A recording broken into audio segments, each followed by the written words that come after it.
Right? Every physical therapist is starting a cash practice.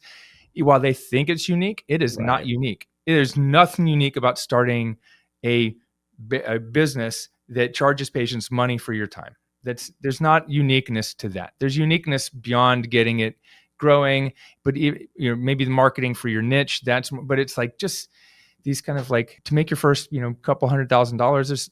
It's not it's unique to you, not unique to Aaron.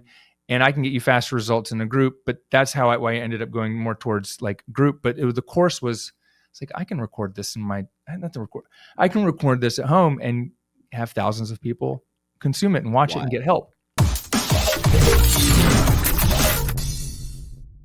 This episode is brought to you by PT Pintcast Media. If you've ever thought about launching your own podcast to grow your brand, your clinic, your business, or maybe just to have fun, this stuff can be fun, I can help. My team here at PT Pintcast Media can help you launch your show. Drop me an email now, jimmy@ptpintcast.com. Today, it's the guy who said no thanks to the traditional PT model. Then he went and built a 6-figure cash-based clinic from scratch. Then he taught thousands of other clinicians to do the same thing. He's part therapist, part entrepreneur, part business coach, and definitely not afraid to say what everybody else is thinking. Whether it's dodging insurance drama, building wealth as a provider, or sipping bourbon while dropping truth bombs, he's the PT industry's rebel with a revenue plan.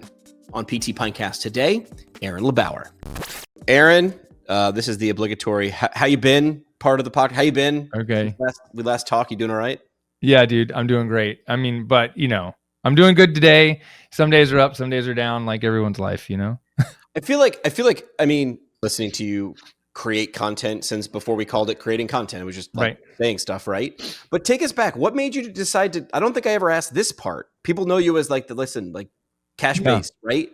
What made you decide to do that? I don't think I knew this is like the Batman's parents were murdered in front of him and Superman's planet was exploded. What was your like straw that broke the back that was like, you know what, in a world of insurance, I'm not. Yeah. I think part of it was there's a couple pieces of the journey. Part of it was, let me start from saying that, I think my girlfriend shared this, like one of these Instagram reels with me. And it was just basically like these two guys discussing is like, it's time when times are changing or, something new is on the horizon when what is hard easy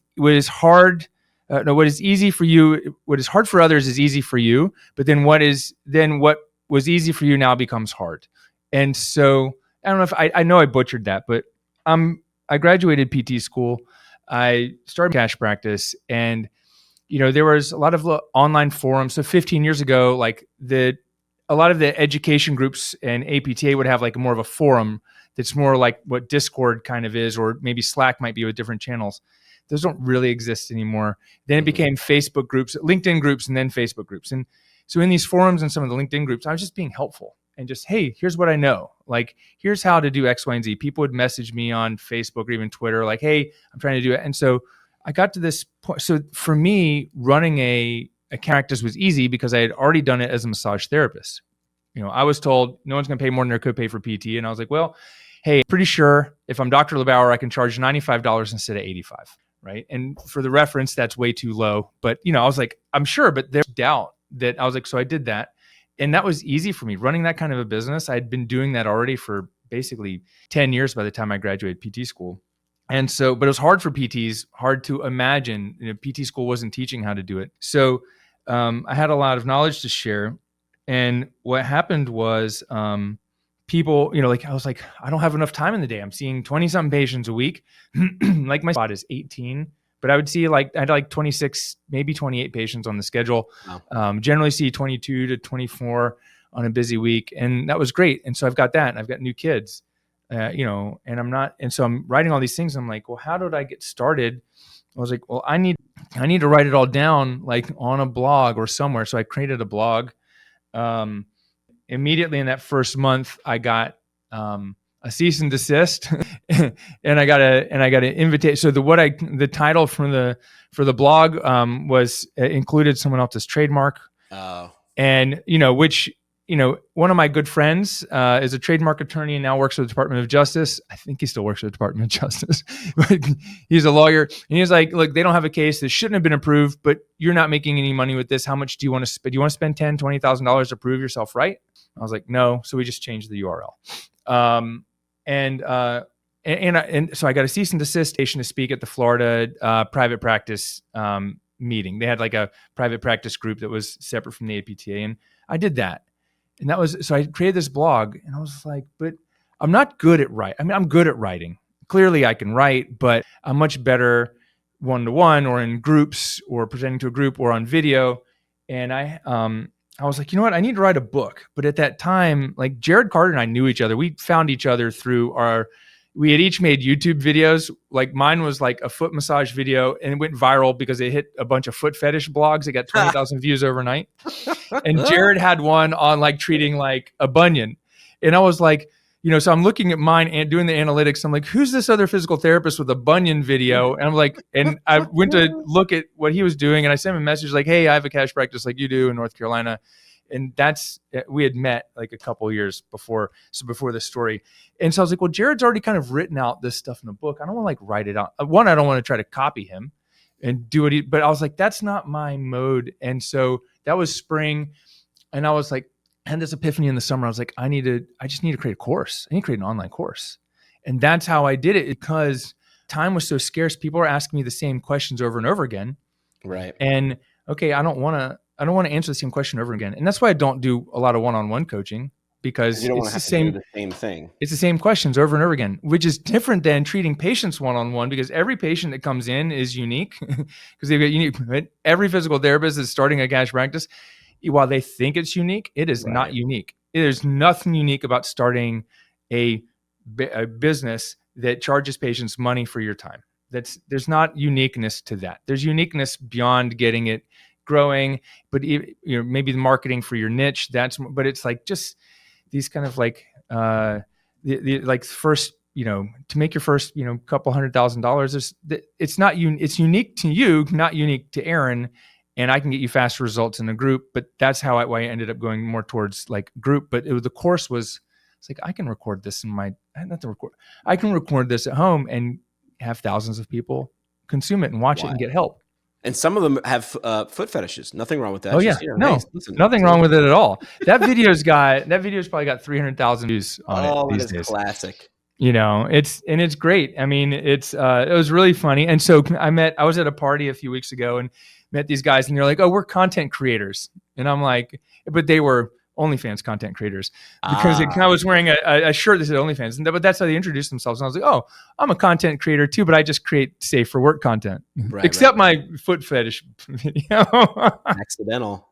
All right. So you see these things, because you talk to so many people who are similar. Yep. Right. You're able to see patterns and recognize them. Mm-hmm. Right. Mm-hmm. So many PTs feel stuck financially. What they wind up doing is bitching about it in Facebook groups, which I'm sure feels cathartic for 5 minutes. Doesn't solve your problem, though. Nope. Student loans, low pay, burnout. What's the real opportunity you see in 2025 that others are missing, that others are just going to bitch about it and do nothing? What should they be doing that Aaron sees? Yeah. Well, the first thing you should be doing is don't do what everyone else is doing that used to work and it's not working now. Step one, very much. Like number one is just don't try to, so that's the thing, is like, people are like, oh, let me do this thing that worked. Hey, I've even been like, sure, what I was doing 5 years ago isn't working now. Okay. It's frustrating. I'm like, all right, I got to find what's the new thing. And the new thing generally, it's the thing that it's almost like it comes to you. It's the thing that 5-10 people are asking you for help for. When people come and they're like, hey, Jimmy, I need help putting together my brand new podcast. I don't know what they ask you for. They ask you for sound thing. Like they ask you for, how'd you start a podcast? Aaron, how did you start a cash practice? How did you start an online business? Okay, I got a bunch of people asking me for this. Maybe they're one of my clients. He's working with teenage girls between like 10 and 14 on ACL tears, recovery and prevention. Because he's got lots of parents asking him for help. I mean, his kid just went through this thing and he's got that. So we spent some time yesterday, putting this program together. It's because people are asking for it. So the opportunity isn't necessarily in an online program. The opportunity isn't like a course or an app. It's in what's in front of you that you might not be thinking, or because it's not what you thought you were supposed to be doing. Right. That's really it. It's going to be unique. So I do think that there is opportunity in owning business. I do think that there's opportunity in maybe a cash practice or an online business, but it really isn't how you deliver the service. It's the new problem that you're able to identify and now solve, because problems have changed problems changed 2 or 3 problem shifts in the last few years. I can tell you this, people right now, for physical therapy, I'm not getting, it's people are coming in, they're coming in for physical therapy. They're like, yes, please, I need this, because this woman said yesterday still like, well, I was just handed some exercises after my total shoulder replacement. And it's like, clearly what you're doing is more helpful than just that sheet of exercises. And business owners, PT business owners are like, no, they're not ready to buy. They're not ready to do much. And it's a little bit like, okay, it's a harder market in the coaching business, but the clinic is easier. And it's like, everyone's having the same financial issues. So what's the problem? The problem is, we have to solve the problem people want. And that's changing with the economy, with the politics, with technology. All of it. Right? Pre-pandemic, who really cared about Zoom?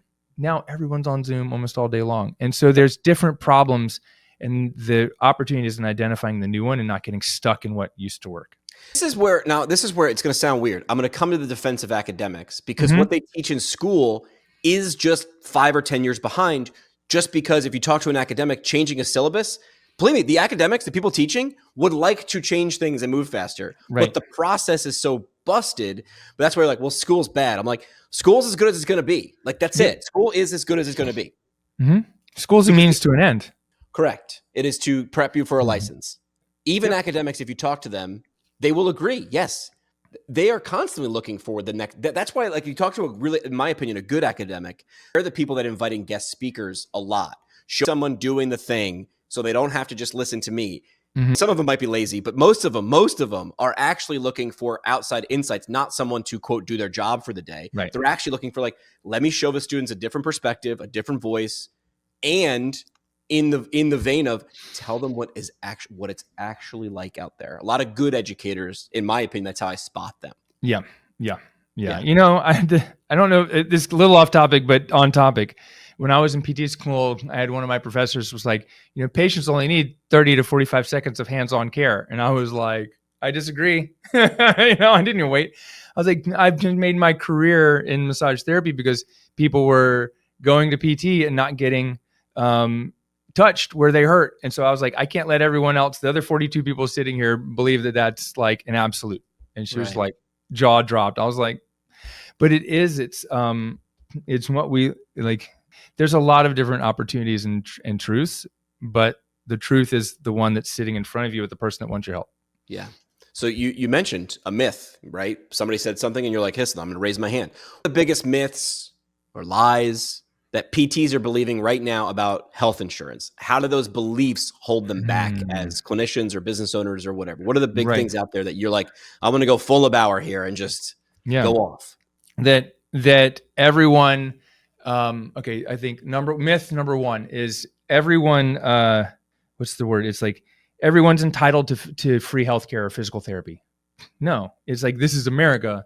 Healthcare is like it's not a right. I've lost the word in the concussion, but it's not a right. Healthcare is not a right in the United States. Maybe it should be, but it's not. It should be. Maybe ethically it should have opportunity, but it's not. Healthcare is like, it's a choice. Healthcare is like you gotta earn it. You gotta go get it. Yeah, you gotta earn it. It's something that not everyone has access to, right?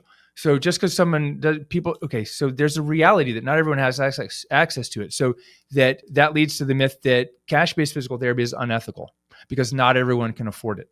Well, people can afford what they value. And if they do not value what we do, if they, they're not going to pay shit for it. The people that come in here, the BMWs and Mercedes, and they're like, this is way too expensive. And I got farmers come in and you're like, here's some cash because this is worth it because I need to use my body every day. And then there's people that come in and they have plenty of money and they're like, I would not go see the other PT, but because what you did here with me, I know it's so valuable. Like I'm going to pay you and I don't care what my insurance is going to pay. Like it's because they value it. And then there's people that couldn't possibly think of paying more than their copay. That's their choice. But right. We don't know. And Anonymous Joe, on Reddit, these other guys on Facebook or Twitter, like they don't know the context of everybody. It's just like saying, hands-on care is quackery or exercise only is quackery. Like everyone's making these absolute judgments. I don't really get, people ask all the time, like, Aaron, do you have any proof that cash-based is better? I'm like, the only proof I have is that people are paying me $300 an hour. Like, is that good enough for you? It's good for them, right? Like that person has said that they've decided that I'm going to spend my time and money here. Yep, this is what absolutely. I want.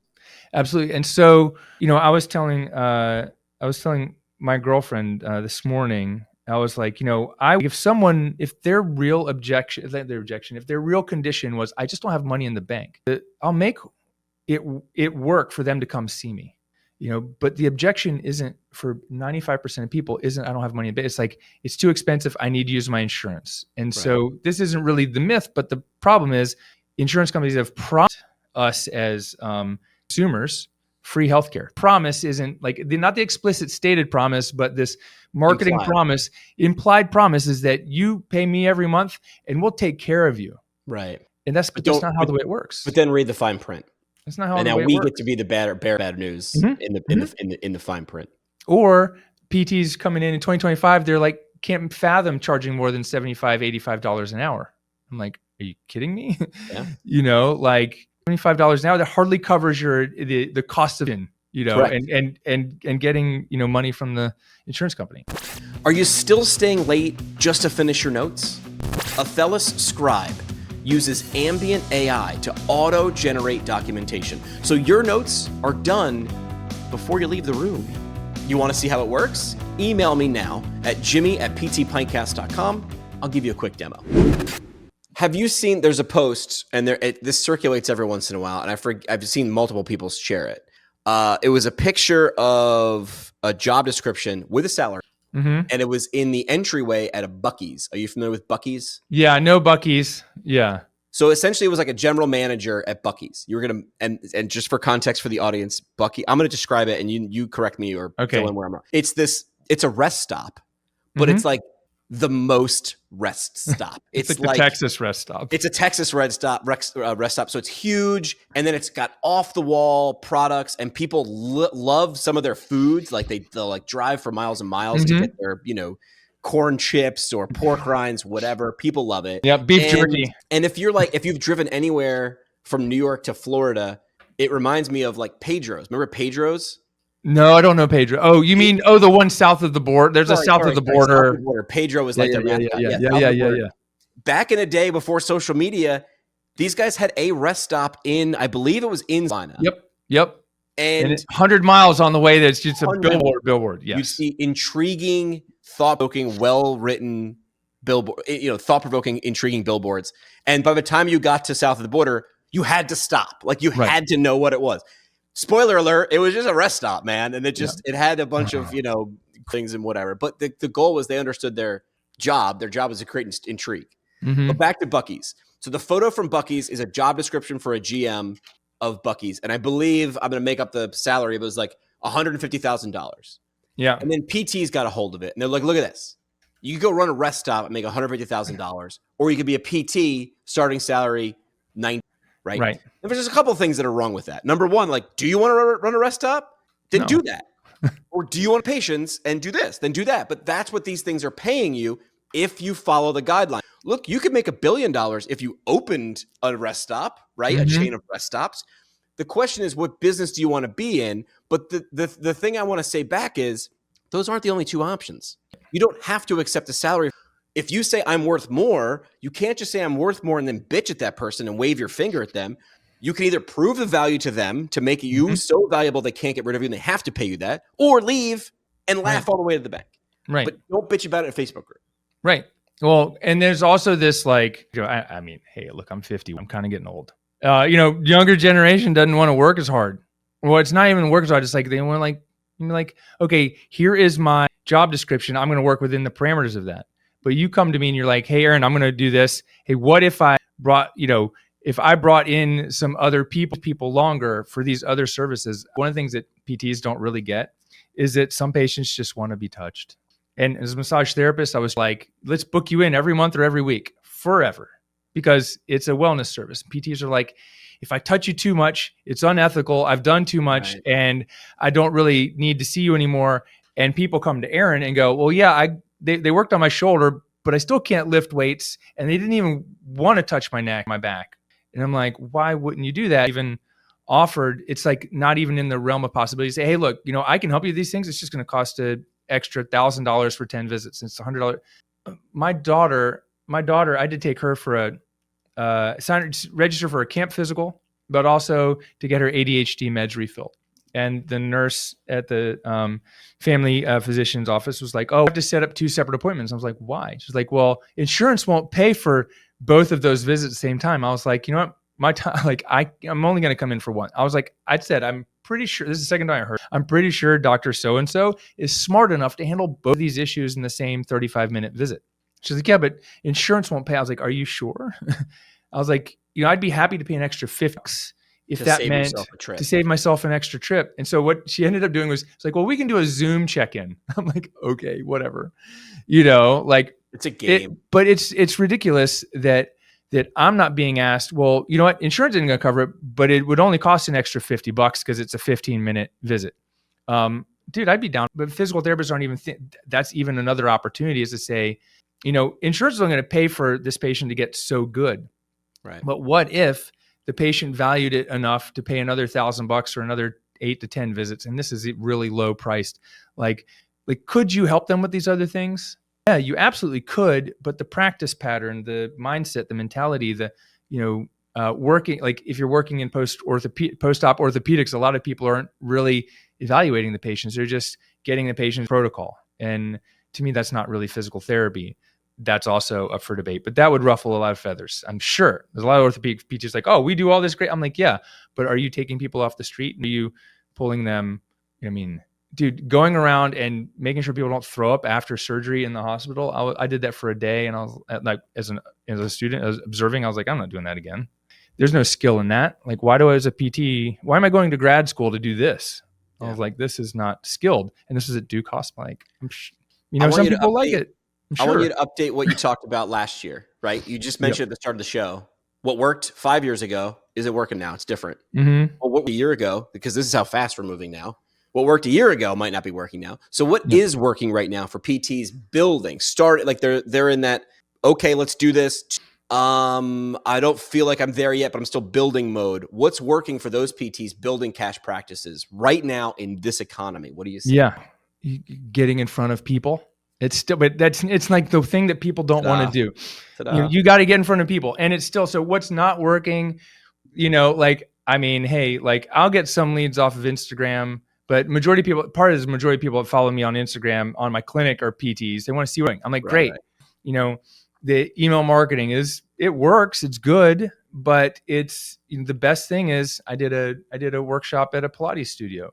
I get in front of people. I was at the gym and, hey, I want to introduce you to so-and-so. Can you help them? And it's like, it's easy. The other thing that's working is that didn't work in 2020, 2021 was giving people payment plans because people abused it. Like it didn't work for me. It didn't work for a lot of people. It's because, hey, here's your therapy and we're going to do it over 16 weeks. Sure. Okay. So, but the version of that that's working for me now is here's your plan of care, Mrs. Jones. We're going to start with 8 visits. And that's $2,000 paid in full or $200 a week for 12 weeks. And the first 5 people were like, I'll take the paid in full. And 2 people took, well, I think the weekly would be better. Okay, great. And they're like, is that $200 per visit? And I'm like, no, it's $200 a week for 12 weeks. That's $2,400. You can do those 8 visits as fast or as slow as we both decide is best for you. And if you're done with your visits first, you keep paying. Or if I only see you once a month for 8 months, you're done paying in 12 weeks. Okay. You know what happened to Aaron's rates just went up to 300 because I was like, well, this is another one of those things where I take like, here's my coaching business. Here's an offer that I've made in my coaching business is like a weekly plan or like and move it to the clinic, and it switches it such that they're not on a payment plan that they can default on. They're on like it's option A or option B. And this is how I'm going to pay for it. That's working really well for me now in April 2025. Yeah. Well, I feel like if you diagnosed that or you reverse engineer it, you led with value. Yeah. You explained it clearly. And then when they asked what it would take to get that in terms of the cost, when you said that, it felt like they got more than they gave. Yep. And that is the value. That is a value proposition, people. Yeah. That is how to just explain a value proposition. Yep. And that really started with, just to go back to the ethical thing, that started a couple kids I know that one's like a pro athlete, and it's like, they don't have a ton of money. And I'm like, well, hey, this is what I'll do. I'll do $1,000 or $100 a visit for 12 weeks. And okay. Or I said like $100 a week for 12 weeks. And I didn't really explain, it really started with them. And so basically they pay me $100. Okay, right. Cool. Like whatever, like, but they're getting value out of it. It's kind of like a semi-sponsorship, and sure. It's, but that's really where that happened. And I was like, oh, I've kind of done this before, and it works. It's working really well for us. And so I think that's just to go back and tell you guys, when people value it, they will pay, and we can always make an exception. But but most people are like, okay, it's worth it because their copays are $5,000. You can buy shoes from Payless, and Payless makes good shoes. You can buy Louboutins, and you buy Louboutins for. It's funny, is like whenever like the economy or inflation gets brought up, people always say like, somebody explained this to me, and now it's almost a universal truth when I look at it. Needs, not wants. Right. People will bitch about the price of eggs or the price of gas or the mortgage rate. Those are needs. Mm-hmm. People find ways to buy concert tickets in the summer. People find ways to buy a PlayStation 6 when that comes out. People find ways to buy airline tickets. The question is, are you positioning yourself as a need or a want? Right. And $8 for grass-fed eggs, a dozen, is still a really good price for protein. For the amount of protein that you get, it's still a really good price. Yeah, they find a way to make it what they want. Right. So position that way. When physical therapy, you're right. When physical therapy is post-surgical rehab, hot packs, leg lifts, ultrasound. Correct. Yeah, no one wants that shit. They'll take it for what they're paid. Free. Yep. For free. They'll take it for free.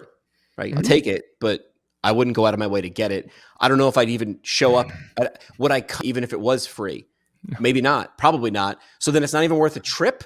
Then you're selling the wrong thing. Mm-hmm. You're selling the wrong thing. What's the mindset shift that you think most PTs need to make if they're going to break free and build something different? There's a phrase that hopefully I don't butcher. Mm-hmm. It's people won't make a move until the price of inaction is greater than action. It's like, if I feel like crap and I'm laying on the couch, but I know working out is hard, I have to feel so awful about not moving that even how much it hurts to move or run or whatever is greater. Yep. So what's that mindset shift? What's the tipping point for who are going to take that leap? I think the real big thing, Jimmy, not going, all right, I'm going to do this because I'm going to replace my job. I don't like my job. It's like knowing, okay, I'm going to do this, and what I want is blank. In 2-3 years, I ask this to people all the time. Well, where do you see yourself in 3 years? I don't really know. You ever considered making, like, would it be if I, how much do you want to make? I don't really know. I just $1,000. I'm like, why? Well, because that's what I was making at my job, or 5,000.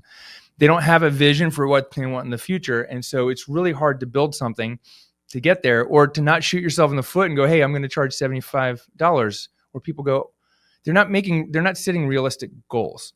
And that's to say, okay, in 3 years, I see 20 patients a week, and I don't want any employees, and I just want to make, $180,000 to $250,000 a year. And 10 years out, and maybe in a few years I'll decide to hire someone or not. But when I retire, I'll just shut it down. Okay, cool. I'm like, all right, if you retire and shut it down, great. You just shut down something you worked really hard for, but you built a job.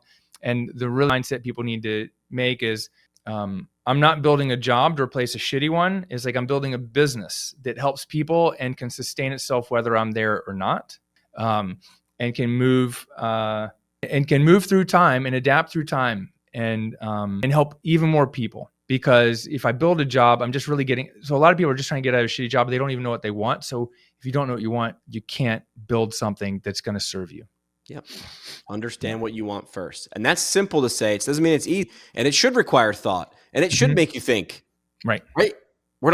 This isn't cookie cutter. This is you. You're saying you want something different. Think about what that might be. Aaron, we're going to game. Are you ready for game time? Dude, I'm always ready for game time. All right. We're going to play a quick game called Cash or Crash. Okay. I'm going to throw out some businesses or trend in physical therapy. You tell us if it's a cash maker or a crash waiting to happen. We'll do rapid fire. You answer cash or crash, and just like a sentence or two on why you think that. Ready? Starting a clinic right out of school. Yeah, I mean it can be done. Crash. You just gotta don't listen to the naysayers and the bobos. Yeah. Bobos. Running Instagram ads for a cash PT clinic. Cash or crash? Do it. Depends. Yeah. That's a good. We'll allow that. Oh, that's taking insurance just to get more volume. Oh, that's a crash. Yeah. It might not crash tomorrow. That's right. Are you still stuck spending hours on administrative tasks? Empower EMR automates scheduling, billing, and documentation so you can actually focus on your patients, not your paperwork. Book a free demo now at empoweremr.com. Peter, that's better. Group classes as a cash pay add-on. Yeah. And a great marketing tool too. Like even if you're making a little bit of money on 10 people, $50 a class, $500 an hour. We're still human. No. That's not bad. No. Selling online courses as a physical therapist. I'm not going to, but I mean, no, people want to be touched. If we're going like cash break, cash break, all right. Well, crash. I mean, I don't know. I don't know. How do you? Yeah, I mean, whatever. So what was the body weight treadmill that was? Well, I think the weight treadmill that altered. Fucking crash, dude. A $10,000 cold plunge. You don't need that. I did this where I think they have a cold plunge in there where it's basically all these modalities. They have it's a $100 a card you can let yourself in, and there's some things that need someone to help. Most you don't. And a cold plunge. But those things, I mean, the hyperized legs is still $900. That's a lot of money to spend for very little. Added value. I think it depends on how you use it, because there's a guy golf, so it's a gym, and then off to the side, it's those the golf simulators and stuff. He's selling it as a membership, selling that with PT, where he's like, listen, come hit bombs with your buddies, and there's a 6-pack in the fridge, and do whatever, and it's a membership coming at 3 a.m, 3 p.m, whatever. And then when you want to get strong longer, you come over here to the gym. It's not the reason people are showing up, and PT is not the reason that people are staying. It's a way to, but they want to go to something that's like it's an accessory. No. Yep. But you could position it as, listen, you also building this. It's the recovery room. So it's like, I got the Normatec boots, I got the cold plunge, I got the red light therapy. Use it. Here's your badge. Come in, use it. And by the way, I'm over here treating patients. And if you ever want a set of eyes on you, and that's what my client is doing. They call it the recovery, and they've got a bunch of the different modalities that are that people love. They just love sitting there, and they got Saturday mornings. What they call it? I can't remember what they called it. It was something really great. And it was like 9 to 11 or 9 to 12 on Saturday mornings is like $20 drop in, and then or it's $100 a month or $50 a month membership. Smart. Yeah. It's smart. All right, you're off the hot seat. That was Cash or Crash with Aaron LeBauer. Last thing we do, Aaron, as always, the parting shot. What's your mic drop moment, soapbox statement as we wrap up? I think that the last thing is no matter how hard it is, no matter how hard it seems. Yeah. Where can people catch up with you now? Best is our perfect. Aaron. Aaron. Dude, how bad is it so long since that skit that some of the audience is going to go, I don't get it. I dropped a Jerry Maguire reference in the Zoom call the other day. 50% of the audience was like blank stares. And I was like, no, it's from Jerry Maguire. And they're like, I don't come again. And I was like, I'm out. I'm leaving the call. It's breaking my heart. This is what happens when we get old, Aaron. All right. Hey, appreciate the time, man. We'll have you back on soon. Appreciate you dropping some knowledge on us. Absolutely. Thanks again for having me. Appreciate it. Like what you heard? Great. Subscribe to the show on Apple or Spotify. You can watch the episodes on YouTube. Or don't. I'm not your boss. You want to specialize in ortho, neuro, or sports physical therapy and actually get paid while doing it? Brooks IHL offers accredited residencies and fellowships with full salary, full benefits, and real mentorship from clinical experts. Learn more and apply at brooksihl.org. There aren't nearly enough podcasts in this world. Said no one. Why not launch one more? If you thought about launching a show but don't quite know how, we can help you do all that back-end stuff. Email me at jimmy@ptpintcast.com, and we can add one more podcast no one else will listen to the pile.